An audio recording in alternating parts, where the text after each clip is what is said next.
ओम English Indian e learning app. अरे Rahul, English सीखने के लिए सर के पास नहीं जाएगा क्या? नहीं दीदी, आज नहीं जाऊंगा, आज की छुट्टी है। अच्छा, तभी मैं सोचूं तुम फ्री से क्यों लग रहे हो। हाँ दीदी, सर आज है ना कहीं किसी रिलेटिव के पास गए हैं।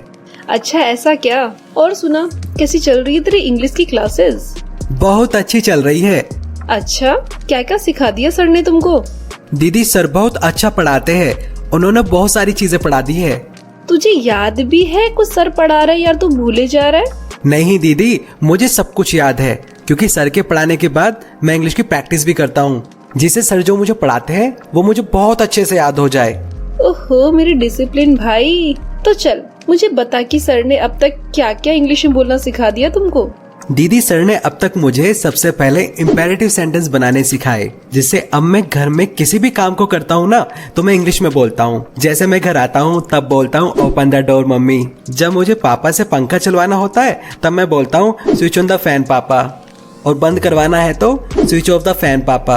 और अगर मुझे मना करना हो तो मैं बोलता हूँ don't turn off the fan पापा, don't turn on the fan पापा। अरे वाह, तू तो बहुत जल्दी इंग्लिश बोलने लग गया। हाँ दीदी। अच्छा तो ये बता कि इम्पेरेटिव सेंटेंस के बाद तूने क्या सीखा? दीदी इम्पेरेटिव सेंटेंस के बाद सर ने मुझे डेमोन्स्ट्रेटिव प्रोनाउन के बारे में बताया। और ये डेमोन्स्ट्रेटिव प्रोनाउंस होते हैं ना, ये क्या होते हैं? दीदी हम इसे हिंदी में बोलते हैं ना, यह है, वह है, ये, वो। हाँ दीदी इन्हीं शब्दों से तो हम किसी वस्तु के बारे में संकेत करते हुए बताते हैं। हाँ। इन्हीं को इंग्लिश में डेमोन्स्ट्रेटिव प्रोनाउन कहते हैं। अच्छा, इसका मतलब दिस, दैट, दीज, दोस को डेमोन्स्ट्रेटिव प्रोनाउन कहते हैं। हाँ दीदी बिल्कुल सही। अच्छा, फिर इसी के साथ ही मुझे सिंगुलर नाउन और प्लूरल नाउन के बारे में बताया। इसका मतलब एक वचन संज्ञा और बहुवचन संज्ञा। हाँ दीदी। अच्छा तो मुझे बताओ कि सिंगुलर नाउन कौन कौन से होते हैं? दीदी कोई भी वस्तु, व्यक्ति या स्थान अगर एक है यानी सिंगल है तो सिंगुलर नाउन कहेंगे। अगर एक से ज्यादा व्यक्ति, वस्तु या स्थान हो तो हम प्लूरल नाउन कहेंगे। जैसे table, chair, fan singular noun है और टेबल्स, चेयर्स और फैंस प्लूरल नाउन है। अरे वाह राहुल, तू तो बिल्कुल सटीक तरीके से बता रहा है। दीदी मैंने बोला ना आपसे कि मैं सर के पढ़ाने के तुरंत बाद चीजों को याद करता हूँ और प्रैक्टिस भी करता हूँ। बहुत बढ़िया। अच्छा तो और क्या पढ़ाया है? अरे हाँ दीदी, सर ने सिंगुलर नाउन के आगे ए और एन लगाना भी सिखाया है।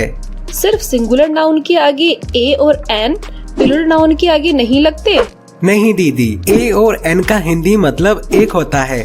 जैसे एक किताब, अब हमने किताब के आगे एक लगाया है ना, उसी तरह इंग्लिश में भी किसी भी सिंगुलर नाउन के आगे ए या एन लगाना होता है। क्या आप कभी एक किताबें बोलती हो? नहीं। तो दीदी इसीलिए प्लूरल नाउन के आगे एन कभी नहीं लगता या ए कभी नहीं लगता।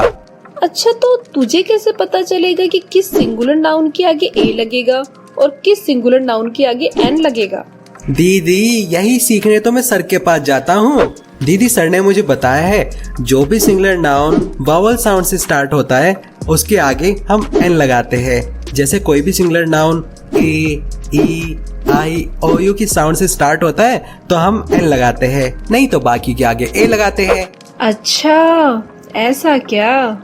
समझ में आया दीदी? हाँ समझ में क्यों नहीं आएगा, तूने मुझे बेवकूफ समझाया क्या? नहीं, पर लड़कियों का तो पता नहीं ना। अरे अरे ज्यादा मत हंस, कहीं तेरे दांत ना नीचे गिर जाएं। ओके दीदी। अच्छा तो राहुल, दिस, दैट, दीज, दोस से क्या सीखा? क्या दीदी? इनसे मैंने सेंटेंसेस बनाने सीखे। अरे हाँ हाँ, मेरा वही मतलब था। मतलब? अरे मेरा मतलब है कि दिस, दैट, दीज, दोस से कैसे सेंटेंस बनते हैं। सिंपल है दीदी, दिस, दैट तो सिंगुलर नाउन के बारे में बताने में यूज होते हैं, और ये तो मैंने तुमको सिखाया भी है कि सिंगुलर नाउन के आगे ए एन लगता है। अच्छा। दिस और दैट के बाद इज लगाएंगे तो हमारा स्ट्रक्चर बनता है this, that plus is plus ए और एन प्लस सिंगुलर नाउन। अच्छा। अगर सिंगुलर नाउन पास में है तो हम यह किताब बोलेंगे, हमारा इंग्लिश सेंटेंस होगा दिस इज अ बुक। अगर यही किताब मुझसे अगर दूर है तो हम बोलेंगे वह एक किताब है, जिसकी इंग्लिश होगी दैट इज अ बुक। अच्छा। अच्छा क्या दीदी, मुझे बताओ समझ में आया कि नहीं? तू क्या मुझे सच में बेवकूफ समझता है? आ गया मुझे समझ में, ठीक है। अच्छा तो मुझे बताओ ये कंप्यूटर की इंग्लिश क्या होगी? This is a computer. अच्छा तो फिर इसकी बताओ ये एक अंडा है की इंग्लिश क्या होगी? This is a egg. नहीं, आपने गलत इंग्लिश बनाई है। गलत? गलत कैसे? ये तो इंग्लिश में दिस कहते हैं ना, और दिस के बाद इज लगता है, और एग के बाद तो मैंने ए लगाया भी है। अरे दीदी, ए ही तो नहीं लगाना था। अरे यहाँ क्यों नहीं लगेगा? तूने ही तो बोला था कि सिंगुलर नाउन के आगे कुछ ना कुछ लगेगा। हाँ दीदी, पर मैंने यह भी तो बोला था कि अगर कोई singular noun A, E, I, O, U से स्टार्ट होता है तो एन लगता है। अरे यार। अब बोलो ना बेवकूफ समझने के लिए। हाँ हाँ रहने दे, अब ज्यादा मत बोल, ठीक है। कभी कभी भूल भी जाते हैं, हम इंसान है, कोई भगवान थोड़े ही ना है। अच्छा तो चलो मुझे अब ये बताओ, यह संतरा है को कैसे बोलेंगे? This is an orange. वह संतरा है तो? That is N orange. यह कुर्सियाँ है तो? These is chairs। गलत दीदी। दीदी दिस दैट सिंगुलर नाउन को संकेत करते हैं और जिनके आगे इज लगता है, जैसे दिस इज, दैट इज बनता है। लेकिन दीज दोज प्लूरल नाउन को संकेत करते हैं, तो इनके आगे हम आर लगाएंगे, जैसे दीज आर, दोज आर, ऐसे। अच्छा, और प्लूरल नाउन के आगे कुछ भी नहीं आता? मतलब ए एन नहीं आता? हाँ दीदी हाँ। इसका मतलब अगर प्लूरल नाउन हमारे पास हो तो उन्हें बताने के लिए हम बोलेंगे दीज आर प्लूरल नाउन। बिल्कुल दीदी। और अगर प्लूरल नाउन हमसे दूर हो तो उन्हें संकेत करने के लिए हम इंग्लिश में बोलेंगे दोज आर प्लूरल नाउन। हाँ, अब लगता है तुम्हें समझ में आ गया। अरे समझ में क्यों नहीं आएगा, मैं कोई बेवकूफ थोड़ी ना हूँ। अच्छा तो दीदी मुझे बताओ, ये पौधे हैं कैसे बोलेंगे? These are plants. और वे पौधे हैं तो? Those are plants. ये खिड़कियाँ है तो? These are Windows. वे खिड़कियाँ है? Those are windows. यह लैपटॉप है? This is a laptop. अच्छा, और इसे बताओ, वह गिद्ध है? That is an eagle. यह घड़ी है? This is a watch. वह घोड़ा है? That is horse. वे घोड़े हैं? These are horse. ये चटाइयाँ है? These are mats। वह छाता है? That is an umbrella। दीदी अब लगता है कि समझ में आ गया है आपको। अच्छा तो और कुछ बचा है जो सीखना बाकी हो? तेरी दीदी बहुत होशियार है। हाँ हाँ, हमें पता है कितनी होशियार हो। क्यों होशियार नहीं हो? होशियार हो तो बताओ, यह किताब नहीं है कि इंग्लिश क्या होगी? This is no book। गलत। गलत क्यों? क्या गलती है इसमें? दीदी this is no a book तो बिल्कुल ही गलत है। This is not a book होगा, क्योंकि दीदी सर ने बताया है दिस दैट दीज दोज वाले पॉजिटिव सेंटेंसेस में नेगेटिव बनाने के लिए हम नोट का यूज करते हैं। और सर सिस्टमेटिक मैनर में पढ़ा भी रहे हैं। जब नो को पढ़ाने का टाइम आएगा वह नो के बारे में बताएंगे, फिर मैं आपको बता दूंगा। ओके भाई, बाद में बता देना। तो दीदी अब सही बताना, ओके? ओके। वे किताबें नहीं है। These are not books। यह प्रिंटर नहीं है। This is not a printer। यह चार्जर नहीं है। This is not a charger। Way bad नहीं है। These are not bats। वे बकरियां नहीं है। These are not goats। वाह दीदी, तुम तो एक ही दिन में बहुत कुछ सीख गई। हाँ भाई, मैंने बोला था ना कि मैं होशियार हूँ। तो दीदी मैंने भी आपसे बोला था कि मुझे पता है कि तुम कितनी होशियार हो। अबे ज्यादा बातें मत बना, अब ये बता कि कुछ और बचा है? हाँ दीदी। अच्छा क्या बचा है? क्वेश्चन पूछना। अच्छा तो मुझे भी बता फिर। दीदी क्वेश्चन पूछना तो बहुत ही आसान है। अरे पहले बता तो सही, तभी तो पता चलेगा ना कि आसान है या कठिन है। चलो मुझे बताओ, जो मैंने आपको सेंटेंस स्ट्रक्चर बताए हैं वे कौन कौन से हैं? एक तो दिस दैट वाला था, और एक दीज दोज वाला, और हाँ इसी तरह दो नेगेटिव सेंटेंस भी थे। हाँ तो पहले मुझे पॉजिटिव सेंटेंस का स्ट्रक्चर बता दो। दिस और दैट प्लस इज प्लस ए और एन प्लस सिंगुलर नाउन, और दीज और those plus are plus plural noun.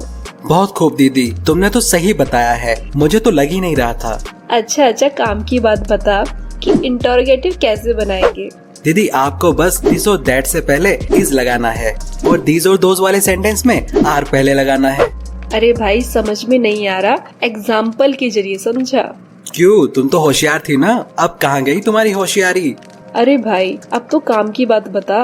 देखो यह एक किताब है का इंटरोगेटिव होगा क्या यह एक किताब है, जिसकी इंग्लिश होगी इज दिस अ बुक। और इसी तरीके से वह एक किताब है, इसका इंटरोगेटिव होगा क्या वह एक किताब है, जिसको इंग्लिश में बोलेंगे इज दैट अ बुक।